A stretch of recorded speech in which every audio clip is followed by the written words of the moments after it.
Deka nongere nk'ikaze nongere nkwifurize kugubwa neza tubana buri munsi biganiro bitandukanye by'umwihariko yo bakanze subscribe kuri Flux TV show usiga commentaire wo sharinga video nk'ingiyi ku bantu benshi cyangwa se ku nshuti zawe zikunda story nk'izi ngizi zigaruka ku myidagaduro cyangwa se show business entertainment muri rusange hano mu gihugu cy'u Rwanda nk'ibisazwe igihe buri kuva kuri micro ni Flux umwana wo mu ntara ninge tubana from Monday to Sunday kandi tukabana no kumbuga nkoranyambaga zitandukanye zirimo Facebook, Instagram, TikTok ndetse n'ahandi henshi ushobora gukura amakuru ameze nk'aya ngaho ushaka kwibaza uti kuri uno munsi tugiye kuganira kuki ku munsi w'ejo nibwo byateje impaka ku mbuga nkoranyambaga zitandukanye benshi bagwa mu kantu baribaza bati ese ibyaba ngabo byo bizarangira bite, ese ibiri kuvugwa byo n'ukuri, ese ibyo The Ben yatangaje byo bizaza kuba ukuri cyangwa azisubiraho cyangwa se ibivuga yuko ashobora kuzacibwa amafaranga menshi byo bimeze bite. Nibyo ngira ngo tuganire muri aka kanya no muri cyo nkwibutsa ni kimwe gusa no gukanda subscribe gusa ariko daraho ngira ngo tubitangirire cyangwa se kugira ngo tubyinjiremo neza kuri uno munsi.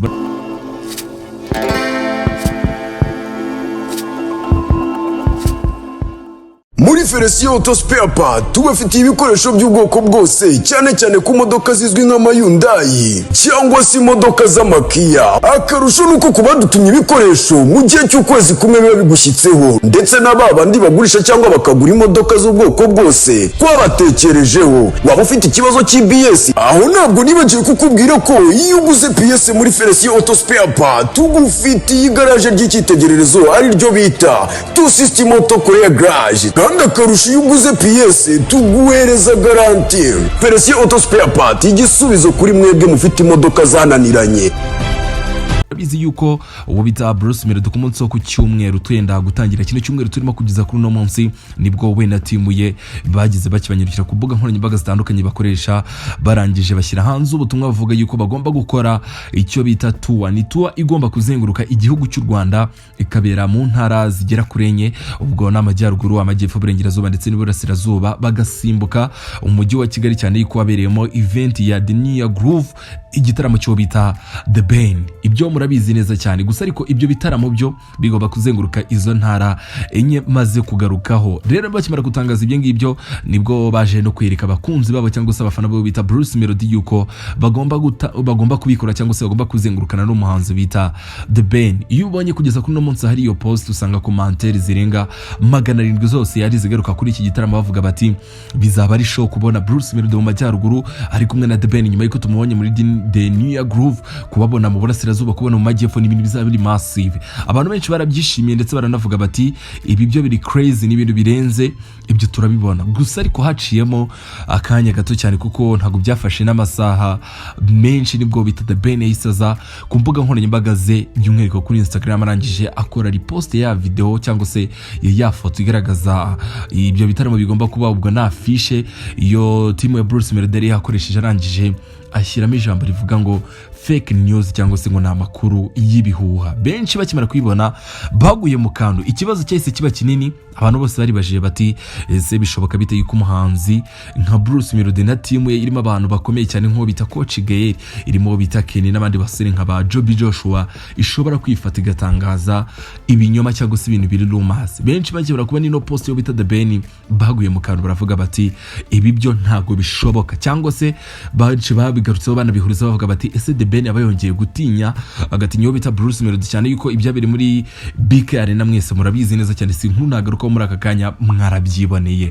Ariko deri igihe hari cyo icyabaye cyo uwo bita The Ben post ntabwo yigeze itinda ku mbuga nkoranyambaga zitandukanye, niyo mwarabikurikiranye byatwaye iminota mike cyane bahita bayisiba cyangwa se bahita bayikuraho kugira ngo itaza kugira mu bantu benshi cyangwa se abantu benshi bataza kwibona bakaza kugwa mu kantu ndetse bikaza no gukomera bibaza ikibazo kiri hagati y'aba ngaba bombi cyangwa se hagati ya timu ya Bruce Melody ndetse n'uwo bita The Ben. Cyane ko twagiye twakira amakuru atandukanye mu bihe bitandukanye atubwira yuko uwo bita The Ben yagiranye amasezerano cyangwa se imikoranire niyo bita 155 EM irebera inyungu zo bita Bruce Melody, kandi kuko ayo masezerano n'ukuri twarabibonye. Igitaramo The New Groove ni kimwe mu bintu byari bigize ayo masezerano, gusa ariko abantu ntago babashije kugira amahirwe yo gusobanukirwa byinshi biri mu masezerano ndetse binareba timu y'uwo bita Bruce Melody ndetse na The Ben. Gusa ariko igihari nuko mu masezerano amakuru nakira yizewe kandi y'ukuri nuko uwo bita The Ben yemeye yuko Bruce Melody aza kuririmba mu gitaramo cye kugira ngo nawe azamufashe kuzenguruka igihugu cy'u Rwanda n'ibitaramo bine bizabera mu bice bitandukanye by'igihugu. Bruce Melody byarabisoje igihe ari cyo amakuru nakira cyangwa se amakuru ahari kugeza kuri no munsi yemeza yuko Bruce Melody atigeze anishyurwa amafaranga menshi cyane, ahubwo amafaranga yaherejwe nayo kugira ngo yitegure igitaramo, yishyure abaza kumufasha iyo protocol n'indi byinshi, kuko ntago The Ben yamutumiye nk'umuntu ugiye kumwishyura igiciro cya Bruce Melody. Bruce Melody kugeza kuri no munsi n'umwe mu bahanzi bakomeye, aho kugira ngo muzane muri event nk'iriya bishobora kugusaba cyangwa se ushobora gutanga amafaranga arenga miliyoni zigera muri 80 hejuru kugira ngo umuzanire. Rero The Ben no bita Bruce Melody mu masezerano bagiranye ntago bigize bavugana ku kijyanye n'amafaranga agomba kumwishyura, ahubwo bo icyo bashyize imbere cyangwa se aho bashyize imbaraga ni ku bijyanye n'imikoranire cyangwa se guhana imibyizi, niko nabisobanura. Bruce Melody yagombaga kujya kwa The Ben, then Bruce Melody nawe akaza kwakira The Ben muri ibyo bitaramo bye, ahubwo abantu bose batunguwe nuko bari basanzwe bafite ayo makuru, nyuma bakaza kumva inkuru ivuga yuko uwo bita The Ben yaje kubyita fake news. Nakandi kantu ka challenges abantu cyangwa se kabacanze n'uburyo nyuma yuko The Ben atangaje ati fake news, n'ubundi uwo bita Coach Gaël cyangwa se umukire mukuru cyangwa se nyiri 155 EM yaje nyuma kongera agakora repost ihamya yuko Bruce Melody na The Ben bagomba gukorana tuba igomba kuzenguruka igihugu cy'u Rwanda, izaba muri sama y'umwaka wa 2026. Gusa ariko nkundira nkwinjize mu munsi w'ejo ibyabaye nabyo byongeye guteza impaka kuri iki kibazo cyangwa se kuri iyi event igomba kuzaba muri iyi mpeshyi. Bruce Melody ari mu kiganiro bita Mahombezi kuri RBA ku gitangazamakuru cy'igihugu nibwo yabashije byinshi bitandukanye, abaza no kubazwa ku bijyanye n'amakuru uwo bita The Ben yaje guhakana cyangwa se yaje kwita fake news cyangwa se ibinyoma.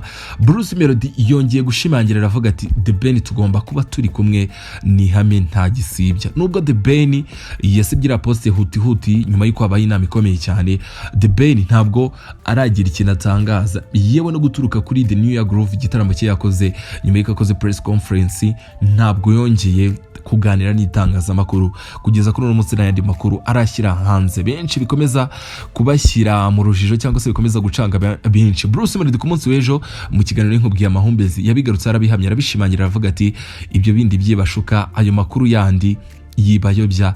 The Ben tugomba kuba turi kumwe mu gitaramo kigomba kuba cyangwa se ibitaramo bine bigomba kuba mu bice bitandukanye by'igihugu, bigomba kuba muri Rameshyi igiye kuza y'umwaka turimo. Rero no guhakana kwa The Ben ahakana ibijyanye n'ari amakuru cyangwa se na kiriya gitaramo agomba gukorana no bita Bruce Melody byateje ibibazo. Mu minsi yashize mwabonye yuko label yo bita Bruce Melody 155 EM yatangaje yuko guhakana gusa cyangwa se The Ben kugaragaza reaction yuko atari ready cyangwa se atari kumwe no bita Bruce Melody byatumye bagwa mu gihombo gikomeye. Ni igihombo bahise bahomba agera kuri miliyoni 100. Ushaka kwibaza uti byatewe n'iki? Ntago ari uko hari ikindi kintu gikomeye bahombye, ahubwo hari bamwe mu batera nkunga bari bapanze gukorana no bita Bruce Melody bahise bakora amakabo karengero baravuga bati ibintu n'undi dusanzwe tubana risaga zikomeye, uburyo babwirana ku mbuga nkoranyambaga, uburyo abari ibintu bifite image isukwayo, reka tube tubivuyemo. Bamwe mu batera nkunga bivugwa yuko abavuyemo ibyo bari gushoramo cyangwa se imbaraga bari gushyira muri event bihagaze arenga miliyoni 100. Benshi bati ese nibizabaza ari za nkuru zo kugira ngo baze guhabye cyangwa se baje gutwika kugira ngo n'ubundi bya bintu byabo byongere bivugwe cyangwa se byongere bipike. Ayo ni amakuru abantu benshi bakomeza kwibaza. Gusa ariko igihe hari cyo abafite impungenge yuko The Ben ashobora kutagaragara, ayo makuru arahari yizewe. The Ben n'umwe mu bantu bazafasha Bruce Melody. Tuzanyira tubona andi bahanzi batandukanye nkuko babikoze. Twabonye uwo bita Gisa Kinganzo bamuzanye stage, twabonye uwo bita Juno Kizigenza, twabonye uwo bita JC. Urumva yuko hari n'abandi nka Ruto na rimwe namubonye na DS Dora. Rero event zigomba kuba na Bruce Melody ari kumwe no bita The Ben, kuko Bruce Melody kugeza kuri uno munsi ni uri gutegura ibintu we na team ye yemeje yuko uwo bita The Ben uko byagenda kose bagomba kuba bari kumwe 5 ku 5 bazenguruka intara zitandukanye z'igihugu. Nawe uri mu majyaruguru amajyepfo burengerazuba itegure Bruce Melody. Gusa ariko icyo nakubwira cyo ibuka gukanda subscribe tujye tubana buri munsi. Wenda gana ku musozi ikindi kintu nagarukaho nuko bita Kevin Kade yamaze kwerekeza ku mugani w'uburahagiye gukorera tuba azenguruka ibihugu bitandukanye. Uwo bita Element nawe ntabwo ari hano mu gihugu cy'u Rwanda, nawe yamaze gufata rutemikire nawe yerekeje hanze y'igihugu cy'u Rwanda kugira ngo akomeze event cyangwa se shows yari yarateguye n'undi zigomba gusozwa ku itariki 28 z'ukwezi kwa kabiri. Urumva ko ibintu byinshi bitandukanye. Gusa ariko nkundira nkushimire we twa turi kumwe tugaruka kuri izi nkuru zitandukanye. Nge nk'ibisanzwe ni Philox umwana wo mu ntari. Cyo ngusaba ni kimwe gusa no gukanda subscribe ugasiga commentaire, like, share n'ibindi byinshi bitandukanye, kandi no ku mbuga nkoranyambaga zitandukanye zirimo Facebook, Instagram, TikTok n'ahandi hose tubana umunsi ku munsi. Reka nkushimire cyane. Ciao ciao.